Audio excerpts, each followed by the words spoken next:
اب انشاءاللہ تعالی 12 منٹ کے اندر یہ کنکلوڈ ہو جائے گی. اب ہم اپنے پورے لیکچر کو جو ہے سمرائز کرتے ہیں کہ 5 صحیح وسیلے ہیں جو اختیار کیے جا سکتے ہیں. نمبر 1 نیک اعمال کا وسیلہ جو خالصتاً اللہ کے لیے کیا اور وہ اپنا عمل ہو. نمبر 2 اللہ تعالیٰ کی صفات اور اسماء کا وسیلہ. نمبر 3 جنت میں ایک الوسیلہ مقام ہے جو نبی صلی اللہ علیہ وسلم کے لیے الوسیلہ کی دعا کرے گا اذان سننے کے بعد، اذان کا جواب اور درود شریف اور ساتھ وہ دعا، اس کو نبی صلی اللہ علیہ وسلم کی شفاعت ملے گی. نمبر 4 نبی صلی اللہ علیہ وسلم کے مبارک تبرکات کا وسیلہ اختیار کرنا، صرف نبی صلی اللہ علیہ وسلم کے، سیدنا ابوبکر عثمان و علی اور سیدنا عمر کے بھی نہیں رضی اللہ عنہم اجمعین، صرف نبی صلی اللہ علیہ وسلم کے تبرکات. اور 5واں نیک آدمی سے جا کر دعا کروانا جو آپ کے سامنے موجود ہے. الحمدللہ.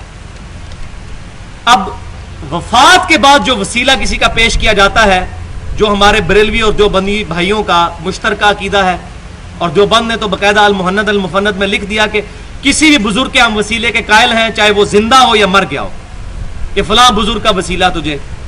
تو اس میں میرا پوائنٹ آف ویو پینڈولم کی دونوں ایکسٹریم سے ہٹ کے درمیان میں ہے. میرے نزدیک نبی صلی اللہ علیہ وسلم کے علاوہ کسی بھی شخصیت کا وسیلہ اس کی وفات کے بعد پیش کرنا اللہ کے حضور خالصتاً بدعت ہے. یہ دین میں ایگزیجریشن ہے. لیکن جہاں تک تعلق ہے نبی صلی اللہ علیہ وسلم کے وسیلے کا، اگر کوئی شخص آج کہتا ہے اے اللہ تجھے نبی صلی اللہ علیہ وسلم کا وسیلہ پیش کرتا ہوں، اس پہ ہم بدعت کا لفظ نہیں بولتے، کیونکہ حدیثیں بہت زیادہ ہیں اور بعض اوقات احادیث کی وجہ سے کسی مسلمان بھائی کو دھوکہ لگ جاتا ہے. حدیثیں تو بہت زیادہ ہیں. اب امام ابن تیمیہ رحمۃ اللہ علیہ پر بھی کئی چیزوں کا ذوف نہیں کھلا. آپ حیران ہوں گے کہ امام ابن تیمیہ رحمۃ اللہ علیہ وہ جو حدیث تھی نا المعجم الکبیر طبرانی کی، جس میں عثمان بن عفان رضی اللہ تعالیٰ کے زمانے میں حضور کی وفات کے بعد بھی 13-14 سال کے بعد وہ والی دعا وسیلے والی، اس کو امام ابن تیمیہ نے صحیح لکھا ہے حدیث کو، لیکن ساتھ وہی پھر صحابی کی گستاخی کر دی کہ یہ حضرت عثمان کا فہم ہے، ہم نہیں اس کو مانتے. ادھر حضرت ابن عمر کی گستاخی کی، یہاں حضرت عثمان کی. اب تو وہ بھی بہانہ ختم ہو گیا تھا، علیکم بسنتی وسنت الخلفاء الراشدین. اب عثمان غنی تو خلیفہ راشد تھے، وہ روایت ہی ضعیف تھی، لیکن امام نے تیمیہ نے اس روایت کو صحیح لکھا اور ساتھ کہا میں عثمان کا وسیلہ، عثمان کا فہم نہیں مانتا، میرا اپنا فہم ہے. تو اس پہ پھر غلام سور سعیدی صاحب نے پھر وہ صحیح طریقے سے کلاس لی اور بالکل ٹھیک لی ہے. انہوں نے کہا ابن تیمیہ صاحب آپ کا ہم فہم مانیں گے یا حضرت عثمان کا فہم مانیں گے؟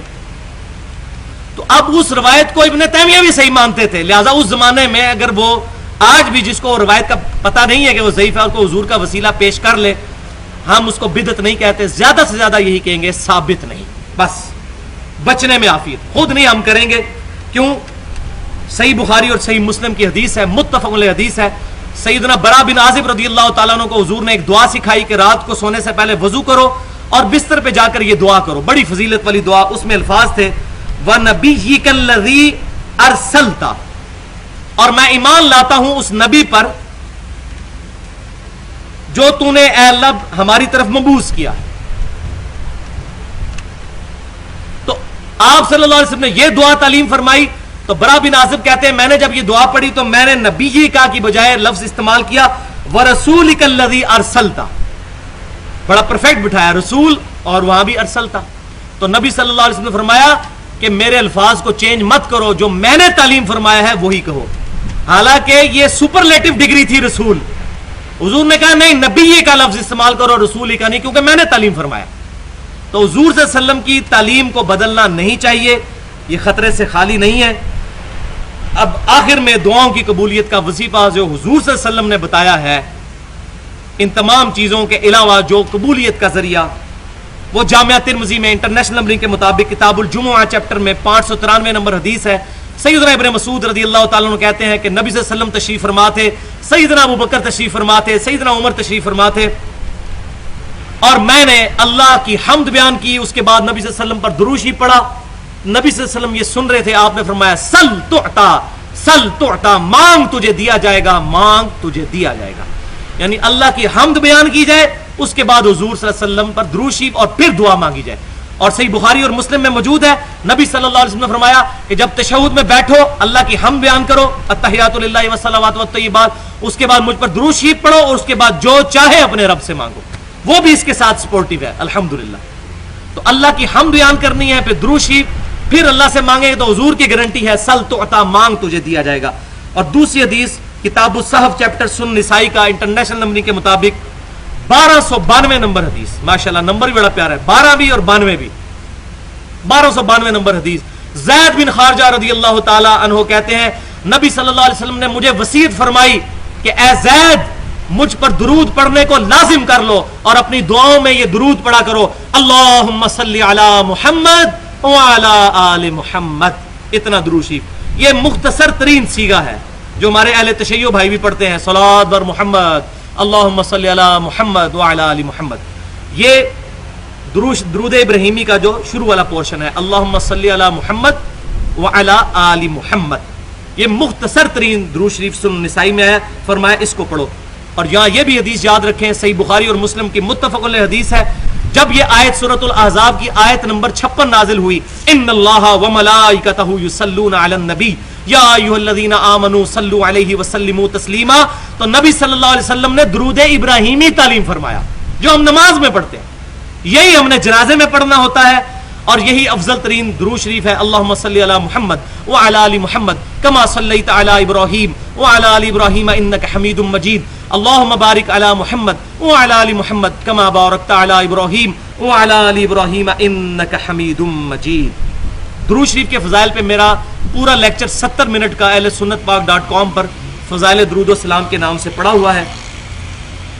اب ایک ایمان سوز بات میں آخر میں کرنا چاہتا ہوں، اس کے بغیر یہ لیکچر مکمل نہیں ہونا تھا۔ بڑے افسوس کی بات ہے کہ ہمارے بھائی یہ کہتے ہیں دی اللہ تعالیٰ تک پہنچنے کے لیے ایک سیڑھی کی ضرورت ہے۔ دیکھیں ہم کسی صدر کے پاس جانا ہوتا ہے تو اس کے آگے وزیر اعلیٰ ہوتے ہیں اور یہ مشیر ہوتے ہیں، ڈائریکٹ کون صدر تک جا سکتا ہے؟ تو اللہ تعالیٰ تک پہنچنے کے لیے بھی کسی وسیلے کی ضرورت ہے۔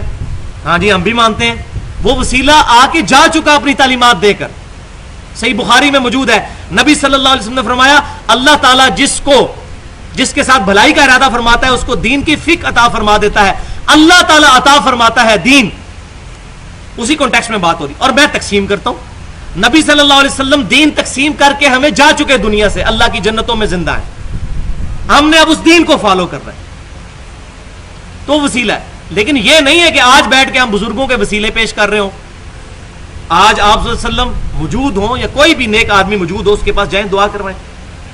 یہ اللہ تعالیٰ کے بارے میں یہ مثال پیش کرنا کہ سیڑھی کی ضرورت ہے، یہ سخت گستاخی ہے، کیونکہ قرآن پاک میں آیا 2 دفعہ، سورۃ المائدہ میں بھی سورۃ النساء میں بھی، یا اہل الکتاب لا تغلوا فی دینکم ولا تقولوا علی اللہ الا الحق، اپنے دین میں ایگزیجریشن غلو مت کرو اور اللہ کے بارے میں حق بات کرو، اپنی طرف سے نہیں، اپنی طرف سے بات ہے نا جی سیڑھی چاہیے ہوتی ہے، اللہ کو بندوں پر قیاس کر رہے ہیں۔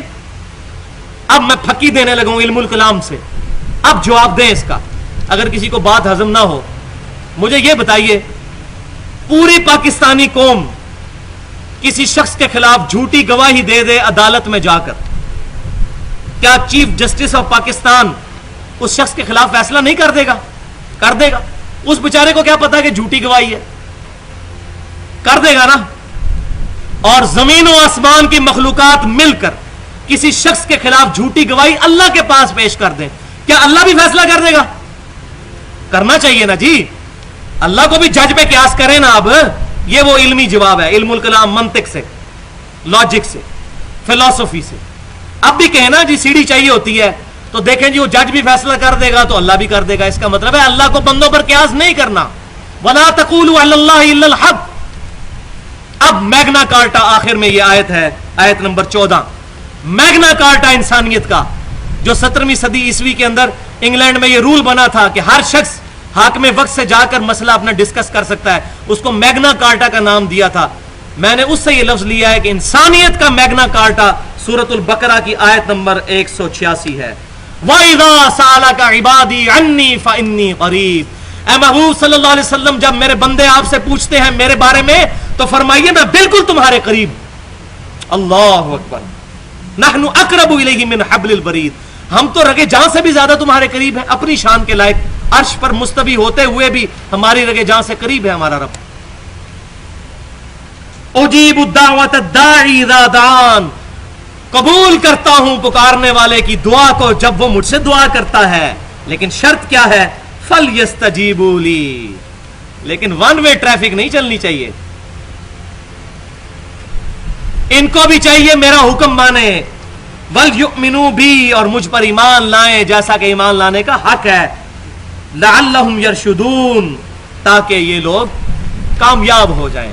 تو یہ ہے وہ بات کہ میرے بندے پوچھتے ہیں تو بتاؤ میں تمہارے بالکل قریب ہوں۔ کوئی پروٹوکول نہیں اللہ کی بارگاہ میں جانے کے لیے سوائے اس کے کہ اللہ کی حمد اور نبی صلی اللہ علیہ وسلم پر درود شریف اور وہ 5 صحیح وسیلے اور توسل کے ذریعے جو میں نے بیان کیے۔ الحمدللہ یہ ہمارا لیکچر آج کا مکمل ہوا۔ اللہ تعالیٰ سے دعا ہے جو حق بات میں نے بیان کی ہمارے دلوں میں راسخ فرمائے۔